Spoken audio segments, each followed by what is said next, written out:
semeur. Donc on arrive au troisième sous-titrage de notre thème, parabole du semeur. Donc troisième sous-titrage, une partie de sémence tomba parmi les épines. Une partie de sémence tomba parmi les épines.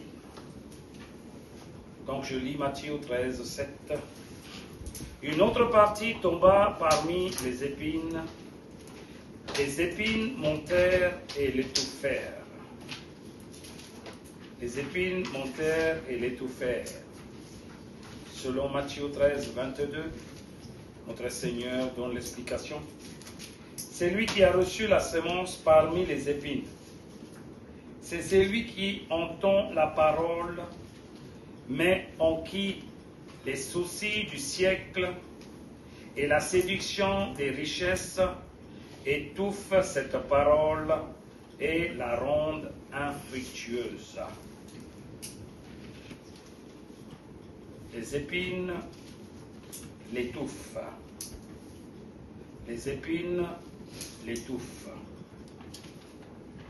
Donc, ce même verset d'explication qu'on vous voyez dans Luc 8, 14, il parle dans Matthieu 13, 22, deux choses comme épines.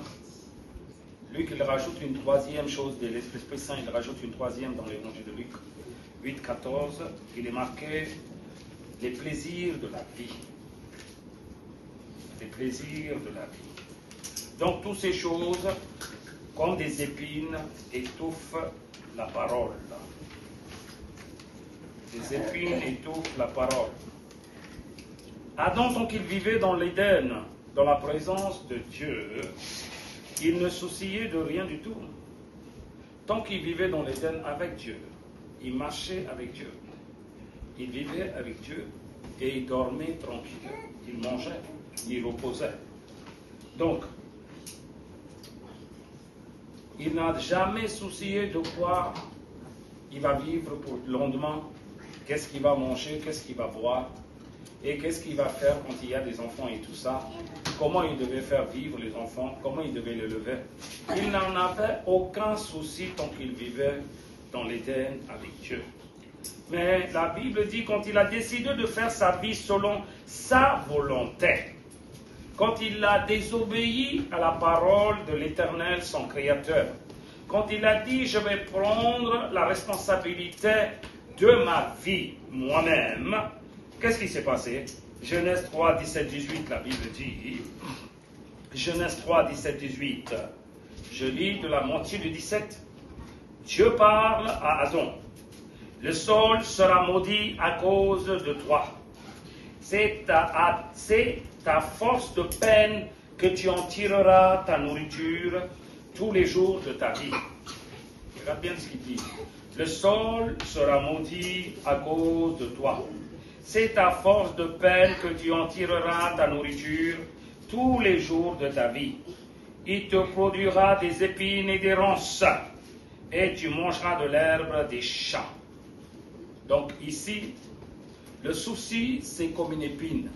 Et les soucis, autrement dit, c'est une malédiction. Voilà comment la Bible explique les épines, pourquoi ils ont une telle puissance d'étouffer la parole de Dieu même, parce que c'est une malédiction qui surgissait depuis Adam et qui prenait l'autorité de génération en génération. Donc, aucun dans des églises, ils parlent, dans la plupart des églises, ils ne parlent pas de la malédiction. Ils ne brisent pas dans le nom de Jésus-Christ les malédictions. Ils vivent comme ça, mais à chaque fois, ils ne voient même pas que la parole est étouffée par les épines. On dit malédiction. D'un côté, c'est une révélation.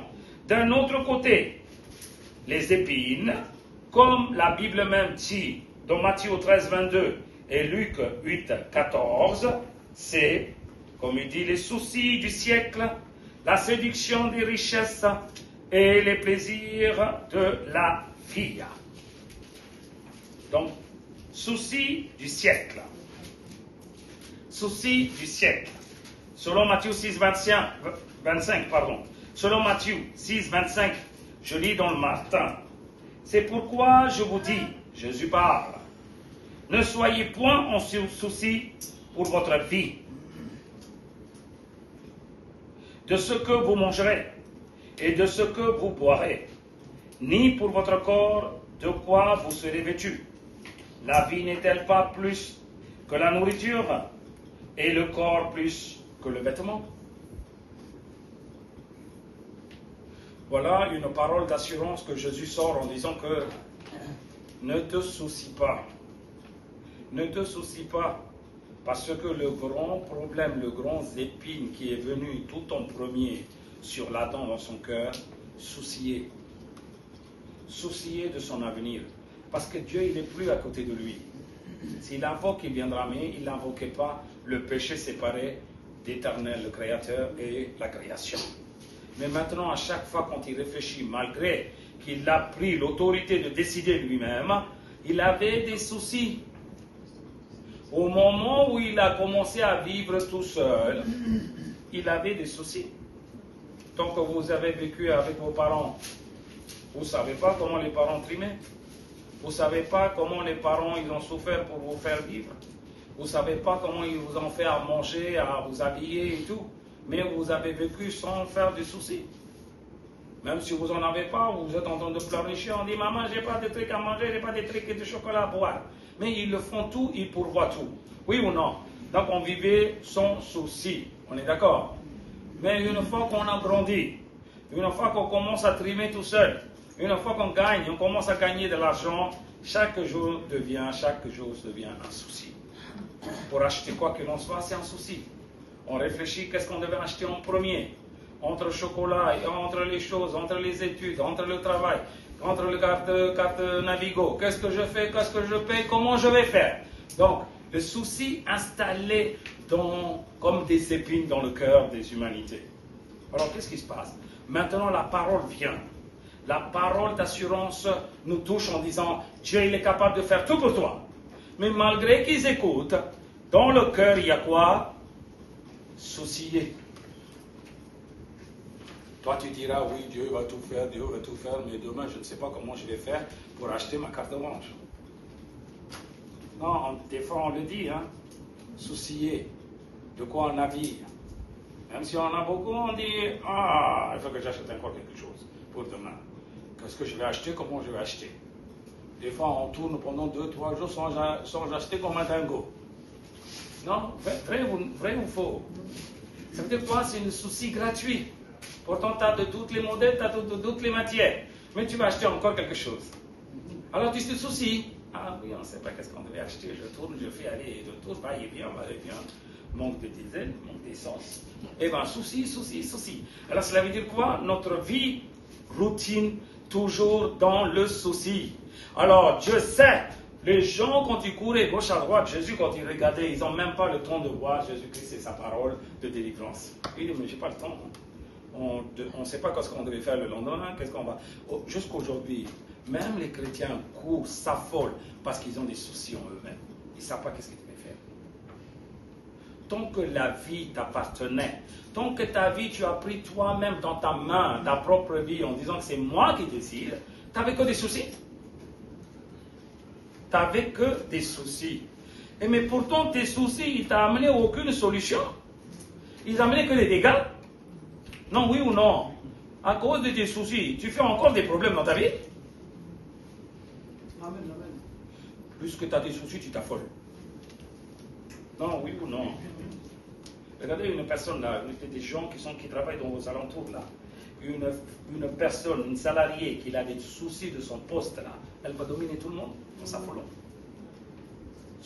Regardez, les soucis poussent à dominer les gens.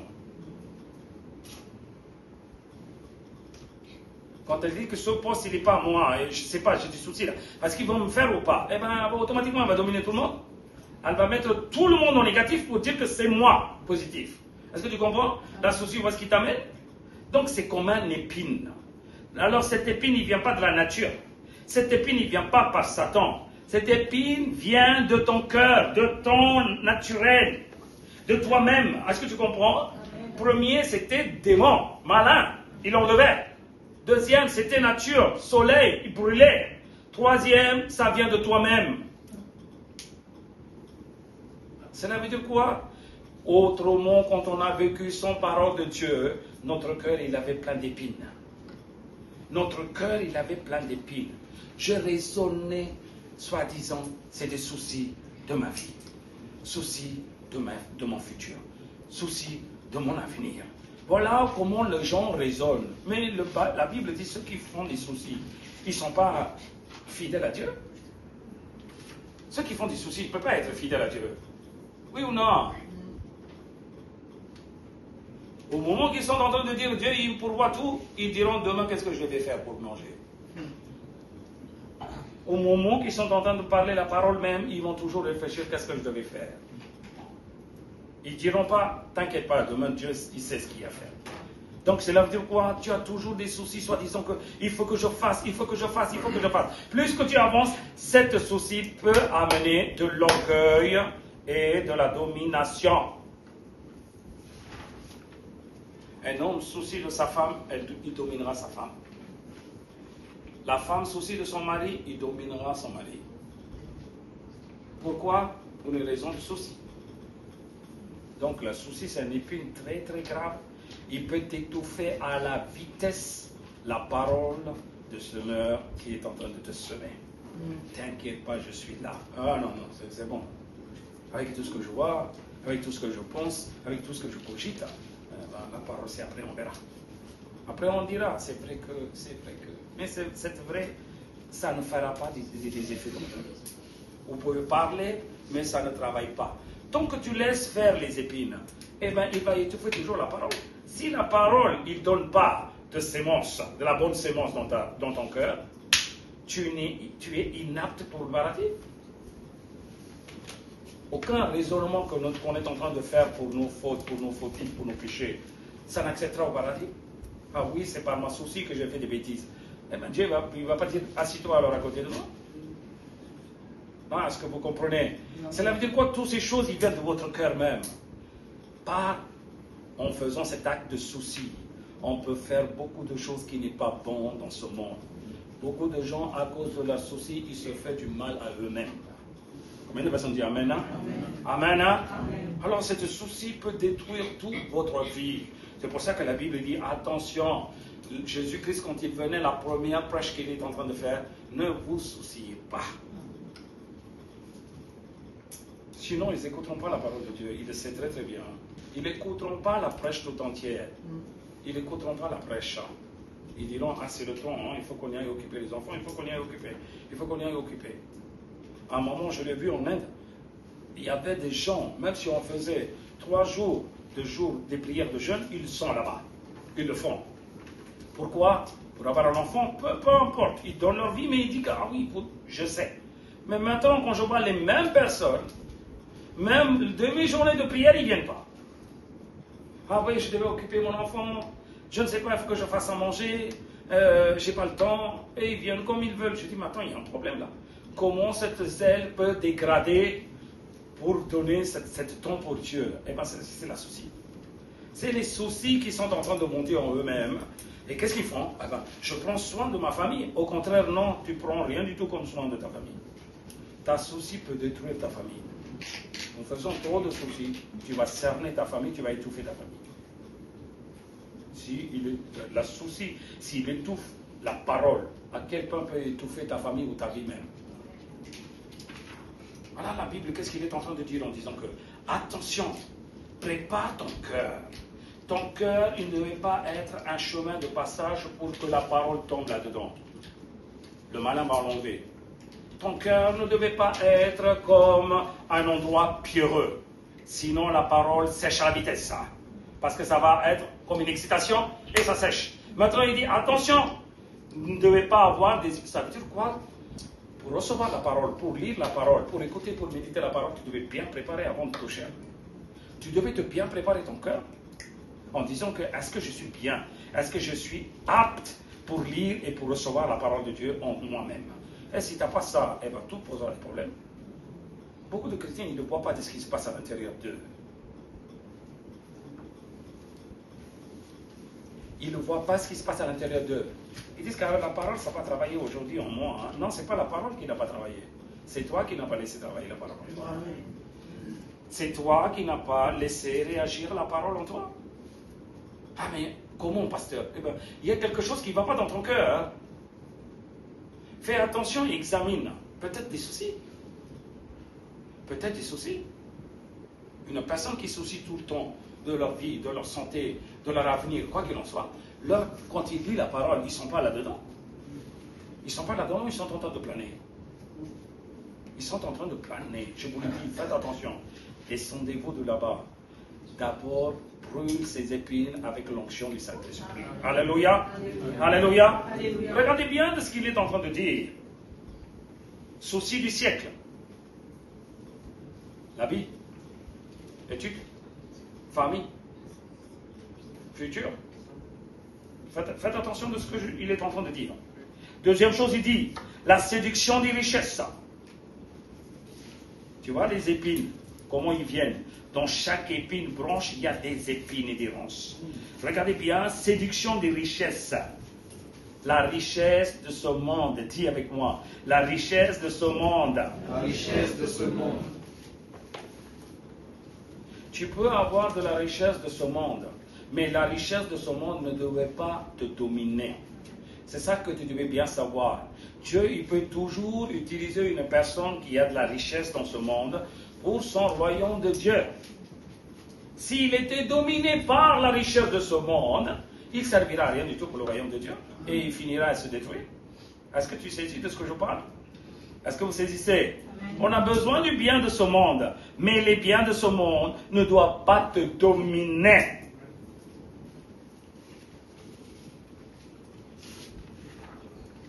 Beaucoup de chrétiens, je dis, je ne veux pas d'argent. Dieu, il va me... Non, on a besoin de l'argent. Mais je ne serai pas esclave de l'argent. J'ai besoin d'une grande maison, mais je ne serai pas esclave de cette maison. Mais je veux des biens de ce monde-là, mais ça servira pour mon éternel et pour son ministère, pour le royaume de Dieu. Donc, la Bible dit, attention, les choses de ce monde ne devaient pas être des épines pour toi. Ne devaient pas être des épines pour toi. Quand la Bible dit, l'Église primitive, quand a commencé à croître dans l'acte, la Bible dit que beaucoup de gens, ils ont donné tous leurs biens dans les pieds, en dessous des pieds des apôtres. Et tout le monde, ils ont utilisé tous les biens de ce monde, chacun partageant. Regardez bien, il n'y avait pas de haut et bas. Et bien là-dedans, personne n'était forcé. Personne n'était poussé. Ils n'ont pas dit c'est une obligation. Ceux qui en avaient envie, ceux qui ont eu que on n'a aucun souci, Dieu il est capable de tout faire, qu'est-ce qu'ils ont fait? Ils se partageaient tout. Dans Anania et Saphira. Dans Anania et Saphira. Ils disent que moi aussi je vais donner tout. Est-ce que c'est Pierre qui a parlé? Est-ce que c'est Pierre qui l'a poussé? Non. Ils ont décidé, ils ont vu leur vie comment il est. Ils ont dit, la bénédiction comment il est, la communion comment il est. Et bien nous aussi on va le faire. Bam! Du coup, quand ils rentraient là-bas, les épines commencent à s'étouffer. Cette décision. Les épines étouffent leur décision en disant que si tu donnes tout pour toi, si tu donnes tout pour toi, quand on dit pour moi, ça y est, c'est fini pour toi, ça s'arrête. Ton envie de donner aussi, ça s'arrête. Quand quelqu'un il demande quand tu mets les mains dans la poche là, tous les pièces que tu as, tu ramasses dans les pièces, ça vient, hein? Mais tes pensées disent, mais pour toi après, tu recommenceras à lâcher dans la poche même les choses. Tu prendras qu'une seule pièce. Cela veut dire quoi? L'épine étouffe ta bonne volonté. L'épine étouffe ta bonne volonté. Regardez bien, la Bible est claire. Matthieu 19, 24. Je lis avant tout notre verset. Matthieu 16. Matthieu 16, 26. Et que servira-t-il à un homme de gagner tout le monde s'il perdait son âme? Ou que donnerait un homme en échange de son âme? Cela veut dire quoi? l'Éternel, Jésus-Christ, quand il parle ici, il précise bien de quoi tu devais faire attention. À des soucis matériels ou à ton âme? À ton âme.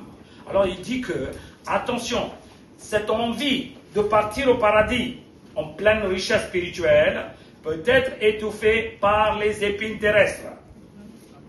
C'est pour ça qu'il commence en disant que servirait-il à un homme de gagner tout le monde? Ce monde ne va pas te sauver. Tout ce que tu as gagné dans ce monde ne te sauvera pas. Peut-être ça changera en épines si tu ne les maîtrises pas, si tu ne les domines pas. Autrement dit, la richesse t'empêche de suivre la voie de Dieu. Ah oui? Quelqu'un qui ne connaît pas maîtriser, dominer par la parole, à l'appui de la parole, leur richesse, il ne peut pas marcher dans la vie de Dieu, dans la vie éternelle. Parce qu'il l'empêche. Parce qu'il étouffe. Ces épines, il étouffe toutes tes envies, toute ta bonne volonté, tout ce que tu veux faire pour Dieu, tout ce qui va poser comme question à toi, à l'avenir, qu'est-ce que tu vas faire? Demain, qu'est-ce que tu vas faire? C'est pour ça que Jésus dit, ne soucie pas pour demain. La journée souciera pour toi. Toi, tu ne soucies pas. Je suis ton Dieu. Je sais comment je devais te guider. Si je t'ai mis dans le monde, je ne te laisserai pas comme ça. Regarde les oiseaux, comment ils vivent. Hein? Ils ne moissonnent pas, ils ne récoltent pas. Mais moi, je le fais nourrir aussi. Donc, c'est... Ah oui, mais papa, on devait rester comme des oiseaux. Non. Tu es un humain. Tu as une intelligence. Fais ce que tu devais faire. Mais tout ce que tu gagnes, dis que c'est pas ça qui va m'amener au paradis. Alors, je gagne pour ce monde. C'est pour cette chair, mais là-dedans, je glorifierai l'Éternel. Alléluia. Je glorifierai au moins l'Éternel avec ma richesse. Un homme riche qui approche de Jésus-Christ. Pourtant, il est en train d'obéir à tous les commandements de l'Ancien Testament. Hein? Il dit que j'obéis à tout. Je le fais depuis que j'étais petit. Alors, qu'est-ce qu'il en manque encore en moi? Il dit, lâche tes richesses. Donne aux pauvres. Il t'a pas dit, lâche tout, hein. Tu as au-delà. Au-delà, certaines choses qui te dominent. Il dit, lâche ce qui te domine. Il te dit, laisse pas dominer. Est-ce que tu comprends? Dis Alléluia. Alléluia. Plus fort, Alléluia. Alléluia. Pour ma salaire. Mon salaire. Dans votre vie, vous allez dire que moi-même, je dis, je gagne que 1800. Les autres, là, on ne veut pas. Aujourd'hui, ils ont été à 1000. Aujourd'hui, ils sont 3000. Là. Après 3 mois, ça change. Et nous, on est là toujours à 1000. Heureusement, parce que si tu touches à ce moment-là 3000, tu seras dominé par l'argent. Toi, tu ne sais pas, Dieu le sait. Alors, Dieu sait combien il devait te donner. Le jour où tu dis cet argent ne peut pas te dominer, il n'y a pas que 3000, Dieu te donnera 30 millions dans ton compte. Alléluia. Et même ce 30 millions, il ne t'arrêtera pas ta course vers le paradis. Acclame la parole, dis Amen. Tu vas recevoir 30 millions, tu laisseras les 30 millions.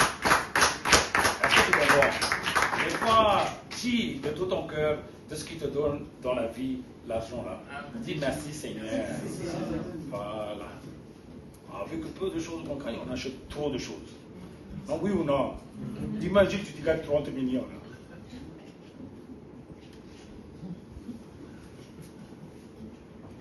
Il n'y aura que des paquets de soupe chinois et des konnichiwa à la maison. On n'a pas besoin de ça. Une bouteille, on ne le finit pas avant 2 semaines, 3 semaines. Tu vas acheter trentaine de chaque. Qu'est-ce que c'est? Non, oui ou non? Attends, vous m'écoutez. Même si tu mets une paire de chaussures chaque jour, tu ne finiras pas de faire le tour de tes chaussures que tu as. Pourquoi tu en achètes autant?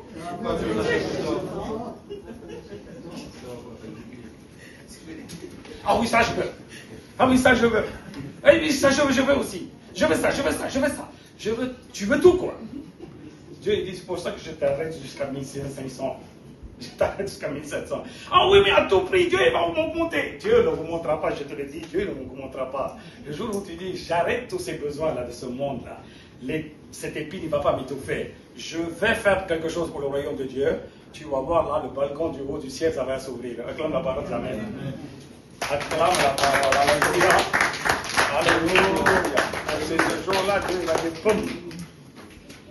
Il sait qu'à travers toi, il va bénir beaucoup de gens.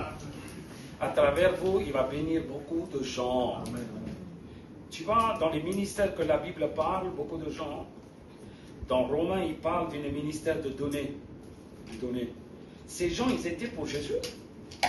Jésus, il avait besoin de l'argent pour prendre un pavillon, pour prendre une maison, pour aller, pour préparer la salle, pour prêcher, pour accéder dans ces endroits. Il y avait des gens qui avaient de l'argent, surtout les femmes.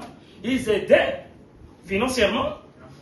Cela veut dire quoi? Ces gens, ils en avaient plein d'argent, mais ils utilisaient pour le royaume de Dieu.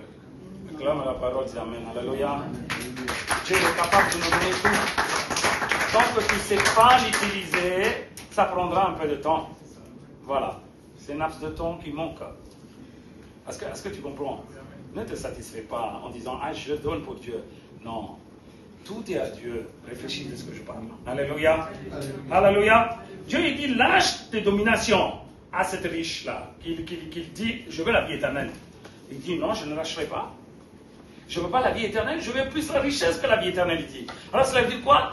L'épine étouffée. La vie éternelle pour lui. L'épine, autrement dit, séduction des richesses, étouffée. Je n'ai pas dit la richesse, j'ai dit séduction des richesses. Rappelle-toi de ce que je parle. Vous devez avoir tout. Vous êtes des enfants de Dieu. Tu devais bien habiller, mais tu ne devais pas avoir la séduction là-dedans. Arrête de manger l'ombre. Arrête, j'ai dit, tu ne devais pas avoir la séduction. Est-ce que tu comprends? Voilà. Des fois, on dit dans notre tête, à chaque fois quand on devait venir en église, on devait être avec une nouvelle habit. Qui vous a dit ça? Parce que dans votre tête, on fige en disant que tu n'as pas une nouvelle habit.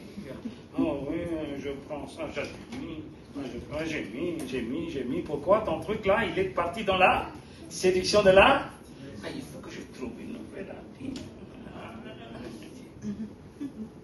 Tu l'as mis, tu l'as pas mis. Tant que tu le couvres ton corps, gloire à Dieu, viens. Cela veut dire quoi? Ton méditation passe plus dans les richesses de ce monde. C'est ce que je l'appelle séduction. C'est ce que j'appelle séduction. Je n'ai pas dit de ne pas habiller de nouveaux habits. Je n'ai pas dit de ne mettre de nouvelles chaussures. Je n'ai pas dit de vous acheter ce que vous voulez. Attention, pas de séduction là-dedans. Est-ce que tu comprends? Gloire à Dieu. Gloire à Dieu. Ça peut être des épines qui peuvent étouffer la parole à la vitesse. Étouffer la parole à la vitesse. Tu n'as pas compris que la parole, pourquoi ça ne travaille pas en toi? Parce que tu as cédé à la séduction des richesses. Sans se rendre compte. Donc cette parole ne travaille pas. Ça passe. Est-ce que vous comprenez de ce que je parle? Matthieu 19, 24. Je vous le dis encore, il est plus facile à un chameau de passer par le trou d'une aiguille qu'à un riche d'entrer dans le royaume de Dieu.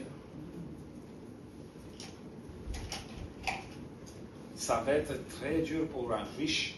Ça veut dire un riche qui a la séduction dans la richesse, il ne peut pas rentrer dans le royaume de Dieu, la Bible dit. Jésus, s'il parle, ça veut dire qu'il y a une raison là-dedans. Si Jésus dit, attention, aujourd'hui, le but des jeunes, c'est la richesse. C'est la richesse.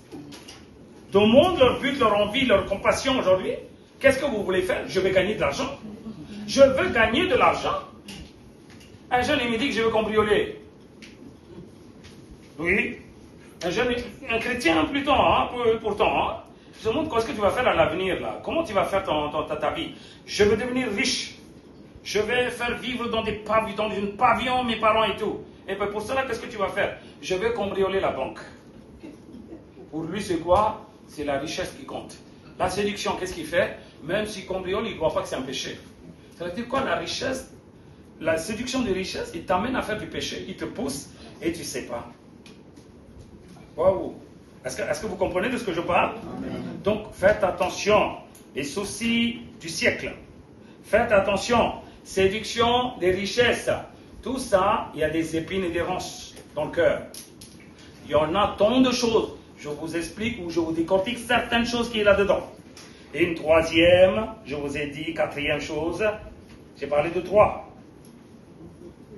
Plaisir de la vie. Non, je n'ai pas parlé de ça. Séduction des richesses. Souci de ce monde. Troisième, les plaisirs de la vie. Avoir du plaisir de la vie. Ou dans la vie, des petits plaisirs. Est-ce que tu comprends? Plaisir. Quelque chose que tu aimes au-delà de ta vie. Volupté de cette vie, on va dire. Plaisir moral, par exemple. Plaisir esthétique. Plaisir sexuel. Plaisir sport. Plaisir du média. Plaisir portable. Plaisir de richesse. Plaisir d'habit. Est-ce que tu comprends de ce que je parle? On a du plaisir. Cela veut dire quoi? C'est au-delà de ton envie. Ce genre de plaisir, ça détruit ta vie éternelle. Ce genre de plaisir, ça détruit de comprendre la parole de l'Éternel. Ce genre de plaisir, ça détruit l'enseignement de Jésus-Christ dans ta vie. Ce genre de plaisir ne laisse jamais te croître dans la vie spirituelle. Il t'étouffe. Il t'étouffe. Petit plaisir. Tout ce que j'ai cité tout à l'heure là, c'est des besoins de ce monde. Mais tu ne devais pas trouver plaisir là-dedans. Je dis entre guillemets, sexe, c'est important pour une vie couple. Mais le sexe ne devait pas être un plaisir parce que tu vas chercher dans tous les sens. Est-ce que tu sais ce que je dis? Est-ce que tu comprends de ce que je parle? Portable ou sport, tu devais regarder le sport, le portable. Mais tu ne devais pas coller à nuit et jour, dans ton couvette, en dehors du couvette, quand tu marches, quand tu vas au travail, quand tu vas à l'école, tout le temps, dans tous les sens, parce que tu as le plaisir de ça, le média. Alors quand tu as ce plaisir, eh ben, je te le dis, tu es détruit déjà. Les jeunes, est-ce que vous comprenez? Plaisir, vision, attention à ça. Tu peux toujours jouer, hein? Mais attention quand tu regardes les choses de ça. Tu ne devais pas avoir du plaisir là-dedans. Est-ce que tu comprends ce que ça veut dire plaisir? Non, tu ne comprends pas. C'est toi qui as lu Psaume. Alors relis 1 et 2 versets. Psaume 1 et 2, 1, chapitre 1 et 2. Comment? Regarde. À haute voix. Voilà Dieu.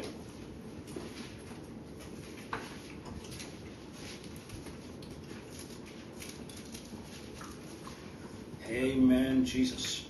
Heureux l'homme qui ne marche pas selon le conseil des méchants, qui ne s'arrête pas sur la voie des pécheurs et qui ne s'assied pas en compagnie des Un peu plus fort, parce qu'ils ont juste. Mais qui trouve son plaisir dans la loi de l'Éternel. Alors, plaisir, ça devait être où? Dans la loi de l'Éternel. Ça veut dire quoi? Si tu as le plaisir de ce monde, plaisir de la vie, plaisir des choses terrestres, comment tu peux avoir le plaisir aussi à la parole? Donc la Bible parle du plaisir dans un seul endroit, où plaisir dans la loi de l'Éternel, autrement dit dans la parole de l'Éternel. Quand tu as là le plaisir de la parole de l'Éternel, qu'est-ce que tu fais? Et qu'il la médite jour et nuit. Ah, quand même, ma parole dit Amen. Le plaisir de la parole, c'est quoi? Le matin, le soir, la nuit, en dessous de ma couette, en dehors de ma couette, quand je marche, je vais lire toujours ma parole. J'ai toujours une petite Bible de poche dans mon pantalon, et bien quand je marche, je vais lire 1 ou 2 versets. C'est un plaisir de faire ça. J'ai envie. Les jeunes, attrapez la main de côté. Dis, les jeunes là. Moi aussi, je trouve plaisir dans la parole de l'Éternel. À partir d'aujourd'hui.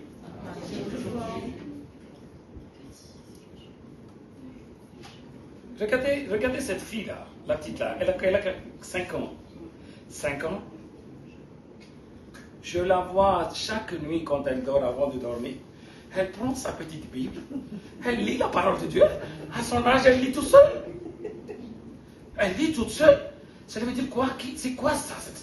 Elle trouve plaisir là-dedans. Elle trouve quelque chose. C'est pour ça qu'elle a envie de lire chaque nuit. Même elle est fatiguée. Même elle a du sport à faire. Elle a mal au pied, quoi qu'il en soit. Papa, j'ai mal au pied, tu peux mettre du Nigel, quoi qu'il en soit. Mais elle s'assoit. Elle lit sa parole. Ça vous dit quelque chose? Ça vous dit quelque chose? On est en cachette. Soulève la couette, ils ne sont pas avec la parole, ils sont avec le portable. Mince alors, couette. Couette, je l'enterre avec ta couette là. Non, oui ou non? On trouve plaisir à quoi? Ah oui, hein, moi, plaisir, quel plaisir? Ce plaisir-là, c'est pas éternel, ce plaisir. Le plaisir n'est pas éternel. Mon gars, je vous le dis, vous êtes jeunes, nous on a passé aussi là-bas. Hein. Par là qu'on a passé. Hein.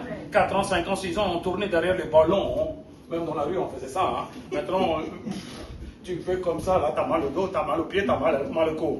Alors votre plaisir s'arrêtera un jour. Mais déjà, vous n'arrivez même pas à se tenir debout après 1 heure de sport. Vous. Nous, on courait partout. Non, oui ou non? Et vous avez déjà les gens, maintenant, les jeunes, maintenant, ils deviennent comme un vieux de 75 ans. Dès qu'ils courent un peu, ça y est, ils marchent à 4 pattes. 4 pattes, c'est pourquoi? Maman, je suis fatigué. Fatigué de quoi? Tu as joué, non? C'est pour ton plaisir? N'est-ce pas ton corps, ton hormone, il devait être actif? Non? Chez nous, quand on joue comme ça, on revient, on travaille, on court dans tous les sens. On court dans tous les sens. Maintenant, le sport, c'est un fardeau ici, là, je le dis. Mais beaucoup de jeunes, ils se cachent dans le sport en disant que je ne travaille pas comme ça, je fais autre chose. Trouve plaisir à la parole. Trouve plaisir à la parole. Votre vision détruit votre vie, faites attention.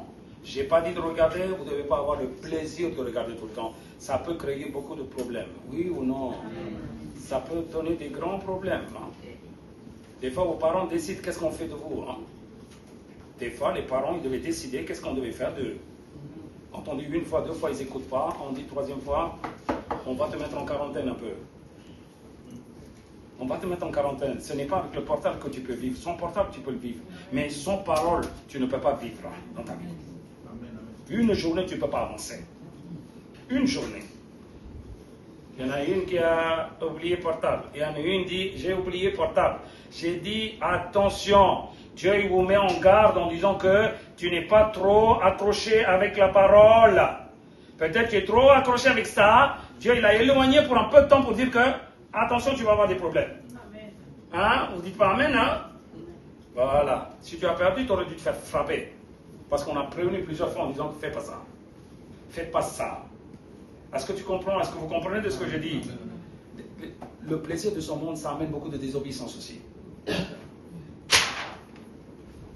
Le plaisir de ce monde-là, hein, de ce que tu fais, tu as un plaisir de certaines choses-là, tu vas rebeller, toi, automatiquement.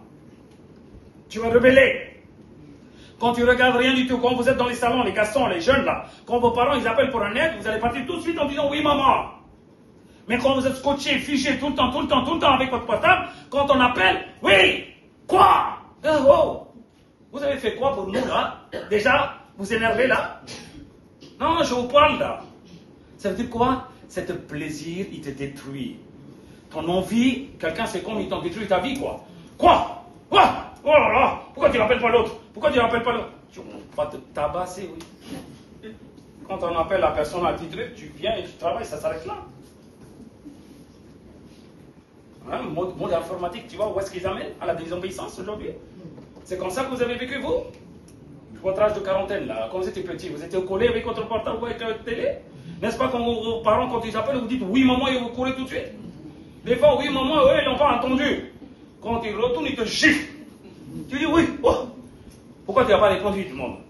Maman, je t'ai répondu, peut-être c'est toi qui n'as pas entendu. Bon, c'est pas grave, allez, va acheter ce que je te dis d'acheter. C'est comme ça qu'on a fait vivre. Aujourd'hui, mais c'est comme vous êtes les patrons, c'est nous qu'on est des employés, des salariés pour vous. S'il vous plaît, vous pouvez venir. Quoi? Changez votre mode de vie là, sinon je vais vous arracher vos cheveux. Faites attention là. Changez votre vie. Plaisir sur la parole de Dieu. Je te dis, à l'avenir, ça va étouffer votre vie spirituelle. Beaucoup de jeunes, ils sont étouffés déjà. Étouffés par les plaisirs de ce monde. Amen. Hein? Amen. Ne me dites pas vos parents, ils ne vous donnent pas à manger. Vous mangez bien, non? Oui ou non? Ne me dites pas que vos parents, ils ne vous donnent pas, ils n'achètent pas des habits. Ne me dites pas que vos parents, ils ne vous laissent pas jouer. Ne me dites pas en plus, ils ne vous laissent pas regarder, ils vous laissent tout. Eh bien, pourquoi vous ne savez pas arrêter en disant que ça y est, on a assez regardé? Vous n'allez pas regarder jusqu'à minuit, à minuit et demi? Imbécile, vous êtes ivre ou quoi? Fais ça encore une fois, tu vas voir ce qui s'est passé. Je vais prier. Démon, il va s'asseoir à côté de toi, il va rigoler à côté de toi. Tu verras démon à côté de toi. Dans ta chambre, tu ne rentreras plus dans ta chambre avec. Non. Tout c'est pas le défi maintenant. Recommencer encore une fois à rester comme ça là. Ah, mais personne ne le voit. Démon, il te voit. Quand tu vas aller aux toilettes, là, il va t'attendre là-bas. Tu verras le visage là. Tu verras le visage. Juste quand tu dors là, juste à côté de toi, il est couché aussi. Il te dira, je t'aime. Tu vas fuir ce jour-là, tu vas dire, sauvez-moi, tu ne vas pas bouger d'ici. Vous n'allez pas bouger de votre salon, je te le dis. Même pour pisser, tu auras peur. Plaisir. Arrêtez, vous ne savez même pas à quoi vous devez s'accrocher. Alors les parents, ils vous expliquent, ils vous font comprendre. Non, je sais tout. Tu sais tout, alors va vivre ailleurs parce que tu vas avoir des problèmes. Ces problèmes, ça va tomber dans ma tête. Alors j'ai dit, va, prends ta responsabilité toi-même, allez. Quand on le dit, qu'on ne vous écoutez pas, c'est facile. Une autre chose, expérimente. Expérimente. On a, c'est ce que je dis, on a de la grâce. On a la parole, on a Dieu. On a des parents qui nous sauvent, qui nous prient pour nous. On a des frères et sœurs, des pasteurs qui prient, qui vous enseignent, qui vous guident. Et malgré tout ça, vous dites que non, j'aime pas ça, je veux vivre comme je veux. Alors ça, ce genre de personnes, il faut le laisser expérimenter. Hein. Ce que ça veut dire la vie. Alléluia. Alléluia. Dis avec moi. Les plaisirs de la vie. Les plaisirs de la vie. La Bible montre bien que, attention, tu devais avoir une seule plaisir, c'est dans la parole. Amen. La parole. N'est-ce pas un Samuel qui prenait plaisir à Dieu, qu'il est devenu un bon prophète dans le milieu de l'Israël? Acclame la parole, dis Amen. Acclame la parole. Il y a beaucoup de parents là, ils ont été touchés à 40 ans, à 35 ans, hein, à 30 ans. N'est-ce pas vous étiez touchés jeunes? N'est-ce pas vous devez dire qu'on devait faire quelque chose pour Dieu aujourd'hui, à partir d'aujourd'hui même? Je vais doubler mes parents. Qui vous a empêché de prier beaucoup? Une personne là d'ici qui lit la parole quand je le regarde. Amen. Je demande, est-ce que tu as lu ce matin? Oui, papa, tonton, j'ai lu. Ah, il lit encore. Après un moment, quand on est en train de parler, je vois encore en train de lire. Quand je vais partir le soir tard, je dis, mais je vais voir la personne. Par exemple, ici, je monte là-haut. Il est en train de lire sous son couette. Est-ce que je vais dire que c'est méchant ce que tu fais? Est-ce que je vais dire que tu as un démon, toi? N'est-ce pas, on va faire un bisou pour toi en disant que toi, tu es un bon là. Qui veut être bon dans l'église? Alléluia, alléluia, alléluia. Alléluia, alléluia, amen, alléluia. Alléluia. C'est ce qu'on veut, nous. Pourquoi vous ne faites pas? C'est pour nous. Faites-nous plaisir d'abord. Oh. Faites-nous plaisir. On ne vous a pas dit de dire, ah, pasteur, il a dit, hein, matin une chapitre, soir une chapitre. Eh bien, si tu manges 24 chapitres, est-ce que tu dis, je dirais non? Va faire. Montre-toi, on vit là-dedans. Qui t'a appris à s'accrocher avec ton portable? Ou avec ton basket, là, ou avec ton foot, avec des jeux? Qui vous a appris? N'est-ce pas vous-même, vous avez appris? Autonome? Pourquoi vous n'êtes pas autonome là-dedans, alors, sur la parole? Attention, les jeunes dans votre cœur, il y a des épines déjà. Donc, qu'est-ce qu'ils font? Ils étouffent. Je vous le dis, beaucoup de jeunes, ils ne lisent même pas la parole. Je te le dis. Ils ne lisent pas tous les jours. Ils sont fatigués. Ils sont ivres dans leurs yeux, là. Ils sont fatigués. Ils dorment beaucoup de temps. Ils ronflent beaucoup de temps. Ils lèvent comme ça, comme des paresseux. Et la parole, ils ne touchent même pas. La parole, ils ne touchent même pas. Tu sais pourquoi je l'ai dit que cette fille lit? Pour que vous ayez honte de ça. Amen. Honte de ça. Chez nous, c'est comme ça qu'il le dit. Quand nous, on ne comprend pas là, pour frapper bien dans notre esprit, il dit, regarde cette petite là, qu'est-ce qu'elle fait?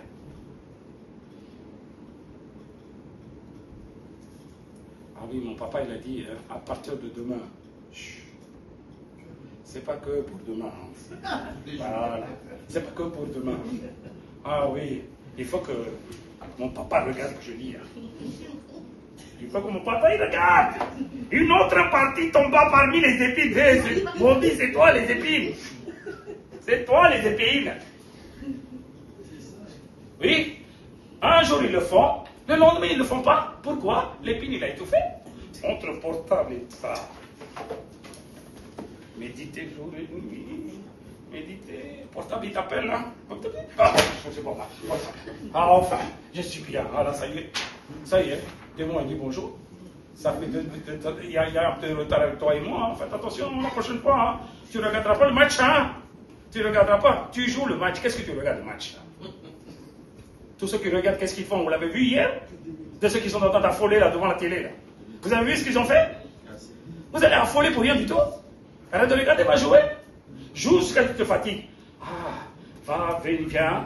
Dis merci Seigneur, il t'a donné une bonne santé, mange et dors. Regarde tes devoirs, va voir tes parents. Est-ce qu'on peut faire quelque chose? Je vous réveille un peu votre esprit. À votre âge maintenant, sans compter cette petite-là, à votre âge, vous devez être présent à 100% quand vous êtes à la maison à côté de vos parents.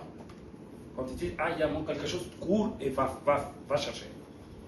Jusqu'à aujourd'hui, les parents, ils courent. Pour vous, c'est quoi? On n'a rien à faire. Hein? C'est pour ça que je regarde le portable. Non, vous avez beaucoup de choses à faire. Alors, changez-vous là, votre méthode. Changez votre méthode. Laissez pas les épines.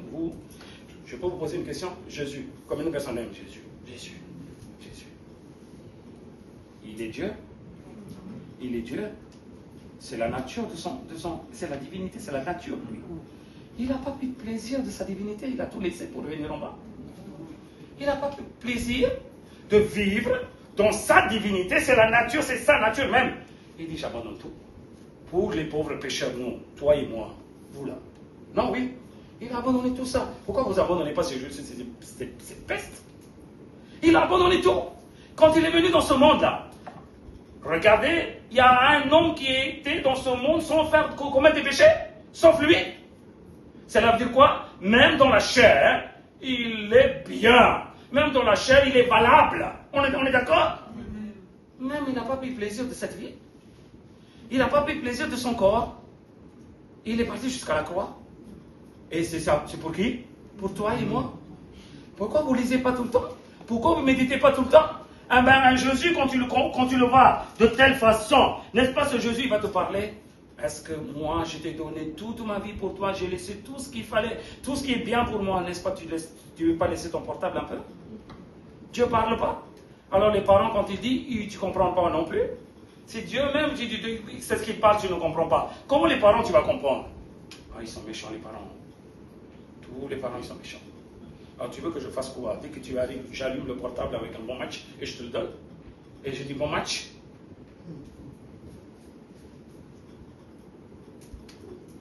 Écoutez-moi, vous n'êtes jamais satisfait de vos visions. C'est ce que j'ai dit. Ce n'est pas ces visions que vous dominent. Cette vision, il vous domine. Donc vous êtes là pendant 1 heure, 2 heures, 3 heures, 4 heures. Vous êtes là jusqu'à minuit et demi. Après, vous êtes fatigué. Satan, il a mis de livrer déjà dans votre vie, des ivraies. Qu'est-ce qui se passe? Tout part en vie. Tout part en vie. Réveiller en retard, partir en retard, à la bourre. T'as prié? Ah oui, j'ai prié. Avant, t'as prié 1 heure. Hein? Après, c'est devenu demi-heure. Hein? Après, maintenant, c'est 10 minutes. Hein? Et maintenant, il n'y a même pas lecture de la Bible. Hein? C'est 1 fois par jour parce que vendredi, il va me demander est-ce que tu as prié ou pas? Est-ce que tu as lu la Bible? Alors, si c'est ça, votre vie dégrade. Il y a des épines qui poussent dans vos cœurs. Faites attention, réveillez-vous. Votre Dieu, notre Dieu, il a abandonné toute sa divinité, il n'a pas pris plaisir là-dedans. Il a abandonné même sa chair, il n'a pas pris plaisir là-dedans. Il dit tout ça, je le fais pour vous, pauvres pécheurs, pour nous, pauvres pécheurs. Vous avez un Dieu comme ça, quand on dit chrétien, n'est-ce pas, on devait dire que, ah là là, il a tout fait pour moi, pourquoi je n'abandonnerai pas ce genre de le monde? Pourtant, on ne vous dit pas, arrêtez tout de suite là comme des moines. Allez-y, profitez. Profitez, on vous donne feu vert. Des bonnes choses faites. Les choses que vous voulez regarder, regardez. Mais Dieu, un jour, il amènera tout dans le jugement selon l'Ecclésiaste, la Bible dit. Fais selon ton envie. Fais ce qu'il a envie tes yeux. Regarde tout. Mais un jour, je t'amènerai dans le jugement. Comment? Lundi ou dimanche soir, après les prières, qu'est-ce que tu as fait? Je regardais le portable. Ok. Combien de temps? 5 heures, je regardais. Hein. Après, je me suis ronflé. Pourquoi tu n'as pas regardé 1 heure et de coucher bien tôt pour se lever de bonne heure pour donner à Dieu le temps et de lire la parole de Dieu? Amen. Hein? Amen. Hein? Alors, ça ne vient pas. Eh bien, Dieu t'amènera dans le jugement. Vous savez, Psaume 22. Mais c'est Psaume 22. C'est un psaume prophétique. C'est un psaume prophétique. Quelqu'un l'a pris, le psaume 22. Déjà, quand vous lisez le verset premier, là, regardez. C'est une histoire. Allez, avant de finir, l'histoire. Vous aimez bien l'histoire. Quand je raconte l'histoire, je suis content. Mon Dieu, pourquoi m'as-tu abandonné? Oh là là, il va trop vite là. Ça va? Là, il est bien réveillé. Alors, ça, tu vois là, qui dit ça? Qui dit ça? Non, c'est une parole prophétique, j'ai dit. Mon Dieu, pourquoi tu m'as abandonné? Ah, enfin! Hey, quelle épine vous étouffe là? Jésus qui parle sur la croix. Ah, ben voilà. Alors ça, c'est un psaume prophétique. Oh, je brise toutes les pines là qui vous servent. Alléluia. Maintenant, lis le 6. Il criait à toi et il était sauvé. Ils étaient sauvés.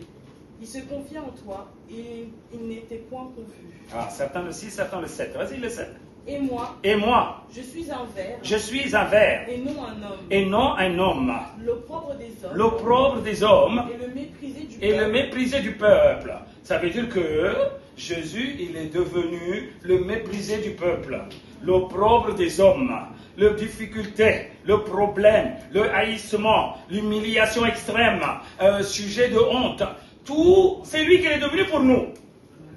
Ça veut dire qu'il n'a pas fait plaisir de sa vie dans aucun endroit. Et il dit que je ne suis pas un homme. Personne ne m'a calculé comme un homme. Ils m'ont traité d'un ver. Ils m'ont traité quoi? Comme le ver. Vous le connaissez le ver? Le ver. Je ne parle pas de ver de terre. Ah, quand on dit ver, il n'y a qu'un seul ver pour vous. C'est pour ça que je demandais, est-ce que vous connaissez le ver? Jésus, Ah. Dieu, il parle, Jésus ici, prophétie, David. Il parle d'un ver cramoisi. Il s'appelle un ver cramoisi. Cela veut dire qu'il n'est pas dans une couleur cramoisie, c'est un ver. Mais c'est un ver quand il va mettre des œufs dans ces périodes de gestation. Quand il va mettre des œufs, il va monter sur l'arbre, cette ver. Et il colle sur une branche. Et il reste intact sur la branche et il pond des œufs. Il pond des œufs, ses œufs. Il ne pond pas un œuf, il pond des œufs. Quand il va pondre des œufs, ces bestioles-là qui vont sortir, ces petits-là, ils seront tout noirs. Alors, qu'est-ce qu'il va faire? Il va sécréter de son corps une glande. C'est une glande qui sortira de son corps comme du sang. C'est ce qu'on appelle une couleur cramoisie. Comme du sang. Ça va évaporer de son corps. Ça veut dire quoi? Il sécrète son sang, sa vie, sur ses petits. Et tous ces petits qui sont en dessous de sa maman, ils sont mouillés par ce glande cramoisie. Tous ces insectes petits, ils deviennent tout blancs. Ils deviennent tout blancs. Ces petits, quand ils sont éclorés, ils deviennent tout blancs à cause de ces glandes qui sécrètent de maman. Vert. Eh bien, qu'est-ce qu'il fait? Il accroche, il garde toujours ses enfants. Ces enfants, une fois qu'ils ont été éclorés là-dedans des œufs, qu'est-ce qu'ils font pour survivre? Ils commencent à manger sa maman. Ils commencent à manger une journée, 2 jours, 3 jours, sa maman. Maman meurt. Maman meurt, ses enfants prennent force, une fois que sa maman est complètement asséchée, et ils commencent à vivre librement. Voilà le ver, quand Jésus parle de ce ver en prophétie, quand David parle, il parle d'un ver cramoisi. Jésus dit, je suis un ver. Cet ver sait bien que quand il va mettre bas, il va mourir. Je vais être nourriture pour mes enfants même. Malgré ça, il monte là-haut, il s'accroche sur une bois, et il dit, je vais donner ma vie pour eux. Par sa glande, il purifie ses enfants. Par son corps, il nourrit ses enfants. Il meurt, il donne sa vie pour que ses enfants vivent. Ton Jésus, il était un ver cramoisi. Pour tes biens, il a monté sur le bois de croix. Il s'est accroché là-dedans. Il a effusionné son sang jusqu'aux dernières gouttes pour que nous, ses enfants, on était dans le péché, dans les saletés. On était purifiés comme de la neige. Acclame la parole d'Amen. On est devenus comme la neige. On était sales du péché. Il était là-dedans jusqu'au dernier moment. Il dit, bois mon sang, bois mon sang, bois mon sang jusqu'au dernier goutte. Comme ça, tu seras blanchi comme de la neige. Non seulement pour vivre, tu mangeras. Tu me mangeras. La parole s'est fait chair. Quand il a été détruit, il est devenu parole. Et cette parole, il est devenue nourriture pour nous. On a mangé Jésus. Sur la croix, tu dis, ah oui, Jésus, il est où? Jésus, tu as mangé déjà, il vit en toi. Il vit en moi-même. Eh bien, c'est parce qu'il a donné sa vie, sa parole comme nourriture lui-même. Eh bien, moi, je suis en train de vivre en force aujourd'hui. Acclame la parole, dis Amen. Hein? Je ne suis pas un collant, je suis un ver. Un ver qui se tue lui-même pour ses petits, pour ses enfants. Jésus, il s'est tué lui-même. Personne ne peut ôter la vie de Jésus. La Bible même dit, Jésus même déclare, personne ne peut me ôter la vie. C'est moi qui le donne. Pourquoi il a donné? Parce qu'il nous a aimés tant. Acclame la parole d'Amen. Parce qu'il nous a aimés tant. Il a donné sa vie pour nous. Il savait que quand il va monter là, il ne va pas descendre comme ce ver cramoisi. Il sait quand il va monter, il va mourir là-dedans. Il savait très bien. Et avec ça, il a monté. Il a donné volontairement. Cela veut dire quoi? Il n'a pas pris plaisir de sa vie. Il sait que c'est une épine. Donc il t'a montré à toi aussi à quel point toi tu ne devais pas prendre plaisir de ce monde. À quel point toi tu ne devais pas prendre plaisir de ce péché. À quel point toi tu devais prendre plaisir de rendre compte plaisir de ces choses de ce monde. Tu devais dire toutes ces choses, on en a besoin, mais on ne devait pas prendre plaisir. Je devais prendre plaisir qu'une seule chose, c'est à Jésus-Christ. C'est à Jésus. Prends plaisir à Jésus. C'est quoi prendre plaisir à Jésus? Jésus, c'est quoi? C'est la parole. Alors, prends plaisir à Jésus, parole. Mange la parole. Mange le matin et le soir. Mange midi. Même quand tu te lèves à minuit, mange. Mange, reste avec la parole. C'est ce que tu peux faire. C'est ce que tu peux montrer ton amour vis-à-vis de ce que Jésus il a fait pour toi. Les trois choses que tu as vues. Attention, il y a l'exemple de Jésus. Je te termine avec ça, avec l'exemple de Jésus en disant que si lui, il n'a pas pris plaisir, or qu'il a tout le droit de le faire, à quel point toi et moi on devait le faire? On est des pauvres pécheurs. Maintenant, tu ne vis pas selon le lait de ta maman, tu ne vis pas avec la force de tes parents, de tes arrière-parents. Tu vis avec la parole. Acclame la parole, Amen. C'est avec la parole que tu vas vivre. C'est la parole qui t'a donné la force, ça. Alors au moins, dépense ta force pour la parole de Dieu. Dépense un peu. Et Dieu, il va faire grand chose à travers toi. Veux-tu donner ta vie pour Dieu? Et bien, va voir la croix de Jésus-Christ. Dis, Seigneur, si tu es mort pour moi, je donnerai ma vie pour toi, Seigneur. Je te le dis, cette ver cramoisi, quand il est mort, quand il a fait beaucoup d'enfants, et là-dedans, beaucoup de femelles liées aussi, et ça aussi, un jour ou l'autre, ils vont donner leur vie comme sa maman. Oui, ils le savent bien. Et vous aussi, nous aussi, on est là pour donner notre vie un jour pour Christ. Prépare-toi, mange la parole, fortifie-toi. En tout cas, cette vie n'appartenait pas trop vers nous ou à moi-même, parce que cette vie est courte et temporaire. Eh bien, quand tu vas finir cette vie, finis pour Dieu, finis pour la parole de Jésus-Christ. Alléluia. Alléluia. Alléluia. Veux-tu donner ta vie? Amen. Lève-toi maintenant. Gloire à Dieu.